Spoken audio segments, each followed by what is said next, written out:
My name is Clara. I'm 28 years old. And when my sister Victoria walked into the bank and transferred $500,000 out of my retirement account, she had no idea that I'd already planted the single piece of paper that would freeze her entire life. If you've ever been told, she's family, just let it go, you're in the right place. Before I tell you exactly what I sent her, let me take you back to the moment I realized my sister wasn't just difficult, she was a threat. I grew up in a suburb of Austin, Texas, the kind where neighbors wave from their driveways and everyone knows whose kid is running the lemonade stand. My parents worked hard. Mom was a nurse, Dad a construction foreman. They drilled two values into me and Victoria from the time we could count change. Save your money and take care of each other. Victoria was older by 4 years. As kids, she braided my hair and let me tag along to the mall. I worshipped her, but somewhere around high school, that changed. She got mean. Not yelling in the hallway mean. Quiet, calculating mean. She'd borrow my birthday money and forget to pay it back. She'd tell my friends I'd said something rude just to watch me squirm. My parents called it sibling rivalry. I called it training for the rest of my life. I went to UT Austin, got a degree in finance, and landed a job at a mid-sized investment firm right out of school. By the time I turned 28, I'd been working 6 years, maxing out my 401k and IRA every single year. Victoria, meanwhile, drifted. She got a cosmetology license, worked at a salon for a while, then quit because clients were annoying. She married a guy named Derek who sold used cars and spent more than he earned. They had a son, my nephew Leo, who's a sweet kid despite everything. Over the years, I became the family bank. Mom and Dad never asked for a cent, but Victoria, she had a radar for my paychecks. First it was $100 for groceries, then $500 to fix her car, then $2,000 to cover back rent so they wouldn't get evicted. Every time, she'd cry and promise to pay me back. She never did. I kept a spreadsheet. I know how that sounds, like I'm cold, but in my world, numbers don't lie. By the summer of last year, Victoria owed me $28,400. $28,400. That's not counting birthday gifts I bought Leo or the time I paid for a family trip to Port Aransas because Victoria couldn't afford her share. I didn't mind helping Leo, but watching Victoria post Instagram stories from brunch the day after she begged me for rent money, that stung. But I'll get to the big betrayal in a moment. Before I tell you what Victoria did, I want you to understand something. I was never planning to retire early, but I was planning to retire secure. My goal was $2 million by age 55. Ambitious? Maybe. But I'd run the numbers 100 times. With compound interest and my savings rate, I was on track. My 401k alone had crossed $500,000 earlier that year. I remember checking the balance on my phone during a lunch break and feeling this quiet, private pride. I'd built that. Not a husband, not an inheritance, just me, my spreadsheets, and a decade of saying no to things I wanted so I could say yes to things I'd need later. Victoria knew about my savings. I told her once, during one of her "I'm so broke" rants, hoping to inspire her. You could do this too, I said. Even $50 a month adds up. She laughed and said, must be nice to be rich. I let it go. What I didn't know, what I couldn't have known, was that Victoria had been quietly collecting information about me for months. She knew my date of birth, obviously. She knew my mother's maiden name. She knew the name of my first pet. He was a golden retriever named Biscuit. She knew the answers to the security questions that protected my retirement account. And she had a plan. It started on a Wednesday. I was at work, staring at a Bloomberg terminal, when my phone buzzed. Text from Victoria. Hey, can you call me? Emergency. My stomach dropped. With Victoria, emergency could mean anything from a flat tire to a lawsuit. I stepped into the break room and dialed. What's wrong? It's Leo, she sobbed. He needs dental surgery. 4 teeth. They said it's going to be like $6,000. I don't have it. Derek's commission check isn't until next month, and the dentist won't wait. I sighed. Leo was 8 years old. I pictured him with a swollen cheek, in pain. Okay. I can help. Let me transfer something tonight. Thank you, Clara. You're a lifesaver. That night, I sent her $3,000. Half now, half later. I felt good about it. Helping Leo wasn't a loan. It was an act of love. I told Victoria not to worry about paying me back. She sent a photo of Leo holding a thank you sign. I smiled and went to sleep. 3 days later, I got an alert from my bank. Large transaction pending. I opened the app and felt the blood drain from my face. A transfer of $500,000. $500,000 from my retirement account to an external bank account. The name on the receiving account, Victoria Hayes. My sister's name. I called the retirement plan provider. My hands were shaking so hard I could barely hold the phone. The customer service rep, a woman named Grace, was calm and professional. Ms. Reed, I see the transaction was initiated online using your login credentials. It passed two-factor authentication. A code was sent to the phone number on file. That's not possible, I said. My phone never got a code. But then I remembered. 2 weeks earlier, Victoria had asked to borrow my phone to check something real quick because hers was dead. I'd handed it over without thinking. She'd had it for maybe 5 minutes. Long enough to change the two-factor authentication number to her own, verify the change with my phone, and then change it back. She'd hacked me. My own sister. I told Grace to freeze the account immediately. She did, but the damage was done. The transfer was pending, and because it was a verified transaction, it would clear in 2 business days unless I could prove fraud. You'll need to file a police report and an affidavit of fraud, Grace said. But ma'am, if the person who took the money is a family member, this could get complicated. Complicated. That was an understatement. I drove to my parents' house that evening. Victoria was there, sitting on the back porch, sipping a White Claw. She looked up and smiled when she saw me. That smile. I'll never forget it. It was the smile of someone who thought she'd won. "Hey, sis," she said. "You look stressed. Rough day." "You took my retirement money," I said. My voice came out flat, robotic. Mom was in the kitchen. She heard me and came outside. "What's going on?" Victoria's smile flickered. "I don't know what you're talking about. You changed the two-factor authentication on my account and transferred $500,000 to yourself. I have the bank statement right here." I held up my phone. Dad came out, wiping grease off his hands from the grill. $500,000? "Victoria, is that true?" Victoria's face hardened. "It's family money. She's got plenty. Leo needs things. Derek and I are drowning. She's sitting on $500,000 like a dragon while we can't even afford braces for her nephew." What was I supposed to do? I stared at her. "You were supposed to ask. You were supposed to not commit a felony." Mom started crying. Dad looked like he'd been punched. "Victoria, you give that money back right now." "I can't," she said. "It's already spent." The world tilted. "Spent? It's been 3 days." She shrugged.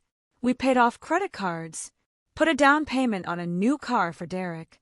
Leo's getting his teeth fixed. I'll pay you back someday." I knew then that I was never seeing that money again. Not voluntarily. Victoria's someday was a fantasy. My $500,000 was gone. I didn't scream. I didn't cry, not yet. I just turned around and walked to my car. I could hear Mom calling my name, Dad yelling at Victoria, but I kept walking. Before I tell you what happened next, I want to ask you, have you ever been betrayed by someone who was supposed to protect you? Someone who shared your blood, your childhood, your home? Drop a comment below. I read every single one. And if you're new here, consider subscribing. This channel is for anyone who's learned that sometimes the truth needs to be spoken out loud. That night, I sat in my apartment and cried for 2 hours. Then I opened my laptop and started working. I'm a financial analyst. I know how to research. I know how to document. And I knew that Victoria had made a catastrophic mistake. She'd stolen from someone who understood how money really works. I started with the obvious, the fraud claim. I filed a police report the next morning. The officer, a tired-looking man named Detective Ruiz, took my statement. "Ma'am, I'll be honest. Family theft cases are messy. If she says it was a gift or that you authorized it, it's hard to prove otherwise. Do you have any evidence she acted without permission?" I thought about the two-factor switch. I'm working on it. I called the retirement plan provider again and asked for a detailed transaction log. They emailed me a PDF, IP addresses, timestamps, device IDs. The login that initiated the transfer came from an IP address in Austin, but not mine. I cross-referenced it with Victoria's home internet provider using public records. It matched. Then I dug deeper. I'd been so careful over the years, keeping my finances locked down. But I realized Victoria had access to more than I thought. 6 months earlier, she'd helped me organize my home office when I was sick. She must have snooped through my files. I found my password notebook out of order. I'm particular about that, and now I knew why. But I'll get to the single document that froze her life in a moment. For now, just know this. Over the next 22 days, I built a case. I didn't confront her again. I didn't answer her texts. Clara, don't be dramatic. It's just money. I let her think she'd gotten away with it. She posted photos of her new car, a white Honda CR-V, on Instagram. She took Leo to the dentist and posted a story with the caption, "Mom life flexed biceps." Every time I saw one of those posts, I felt sick. But I also felt something else. Focus. I hired a forensic accountant. Yes, that's a thing. Her name was Patricia Okonkwo, and she was a pit bull in a blazer. I paid her $3,500 out of my emergency fund. A painful check to write, but worth it. Patricia reviewed my statements, Victoria's social media, and the transaction logs. She found something I'd missed. The $500,000 transfer hadn't gone directly to Victoria's checking account. It had passed through a joint account she held with Derek, then into a new savings account she'd opened 3 days before the theft. That was key. It showed premeditation. I also contacted the dentist's office. Turns out, Leo's dental work cost $4,800, not $6,000. Victoria had lied about the amount. Worse, she put it on a Care credit card with a promotional 0-interest period. She hadn't needed my $3,000 at all. It was just a test run, a way to confirm my generosity before the big heist. I documented everything. Emails, screenshots, bank statements, the police report, the forensic accountant's preliminary findings. And then I wrote a letter. Not to Victoria, to the one person she cared about more than money. But that's where I'll pause. What I did next surprised even me. If you've ever been betrayed by the people who were supposed to protect you, drop a purple heart in the comments. You're not alone. We're building a community here of people who chose themselves. And if this story resonates with you, hit subscribe. More truth is coming. The letter I wrote wasn't to the police. It wasn't to a lawyer. It was to the Texas State Board of Dental Examiners, with a copy to the dentist who treated Leo. Let me explain. Victoria's new life, the CR-V, the paid-off credit cards, the Instagram confidence, depended on one thing: her husband Derek's job. Derek wasn't just a used car salesman. He was a licensed dental hygienist who worked 3 days a week at a practice in Round Rock. And the money Victoria stole? A big chunk of it had gone toward his credit card debt, over $37,000 worth. I'd found that out from the forensic accountant's report. Patricia had traced the $500,000 like a bloodhound. After Victoria moved it through the joint account, $112,000 went straight to a Chase credit card in Derek's name. Another $8,400 paid off a personal loan. $4,800 covered Leo's dental work. The rest sat in a high-yield savings account under Victoria's name only. But here's what Victoria didn't know. Derek's dental hygiene license required him to report any financial judgments, liens, or fraud allegations. It was right there in the Texas Administrative Code, Title 22, Part 5, Chapter 116. I'd spent 10 days reading through it. The single document I sent Victoria wasn't a threat. It was a copy of a formal complaint I'd filed with the state board, detailing how her husband had benefited from funds obtained through felony theft. Attached were the police report, case #AU, 2025-00482, bank statements showing the $500,000 transfer, the forensic accountant's tracing report, screenshots of Victoria's Instagram posts bragging about the new car. I didn't email it to Victoria. I sent it via certified mail to her home address, signature required. I also copied her husband's employer, the dental practice, and their malpractice insurer. The letter arrived on a Thursday. Victoria called me 36 times that day. I didn't answer. She left voicemails. The first one was confused. "Clara, what is this? Why would you send this to Derek's work?" The second was angry. "You're trying to ruin my family." The third, around 9:47 p.m., was quieter. "Please call me. Please. We can work this out." I saved every single one. 36 calls, 23 voicemails, and 47 text messages. All documented. The following Monday, I got a call from Detective Ruiz.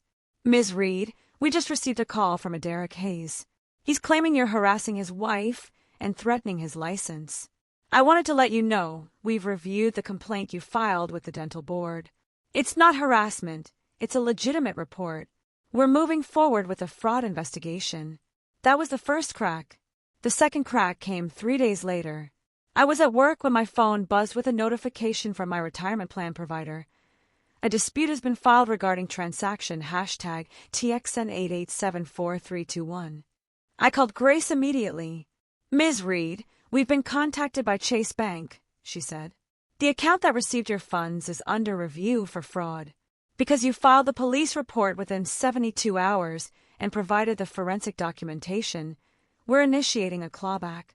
The $500,000 will be returned to your account within 5 to 7 business days, pending final verification." I sat at my desk and cried. Not from sadness, from relief. The money was coming back. But Victoria didn't know that yet. She found out when she tried to use her debit card at Target, and it was declined. Then her credit card stopped working. The savings account with the remaining stolen funds was frozen by the bank's fraud department. The CRV. She put $15,000 down, but the loan was in Derek's name, and with his professional license now under investigation, their joint finances were radioactive. Victoria showed up at my apartment on a Saturday morning. I saw her through the peephole, hair unwashed, eyes red, holding a crumpled piece of paper, the certified mail receipt. I opened the door. "You destroyed us," she said.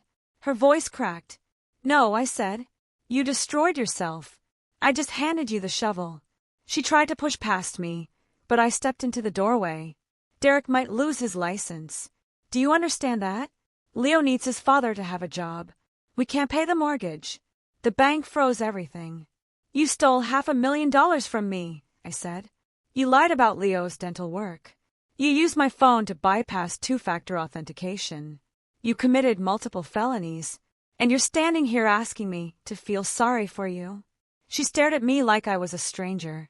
"We're sisters. Sisters don't do what you did."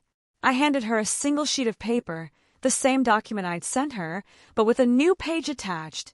A copy of the clawback confirmation from the retirement plan provider. "The money's coming back to me, Victoria. Every dollar. And if you ever try something like this again, I won't file a complaint with the dental board. I'll press charges and I'll testify. You'll go to prison." She crumpled the paper and threw it at me. It fluttered to the floor. Then she turned and walked away. I picked it up and smoothed it out. I still have it. Over the next 2 weeks, the fallout continued. Derek's employer placed him on unpaid administrative leave, pending the board's investigation. The dental board eventually issued a warning letter but didn't revoke his license, provided he completed ethics training and paid a $2,500 fine. Victoria had to return the CRV to the dealership. The down payment was clawed back along with the rest of the stolen funds. My retirement account was restored in full on day 17 after the clawback was initiated. $500,000, plus the $3,000 I'd sent for Leo. I never asked for that back. He's a kid. He didn't choose his mother. Victoria and I haven't spoken since that day at my door. My parents tried to mediate. "She's your sister," Mom said.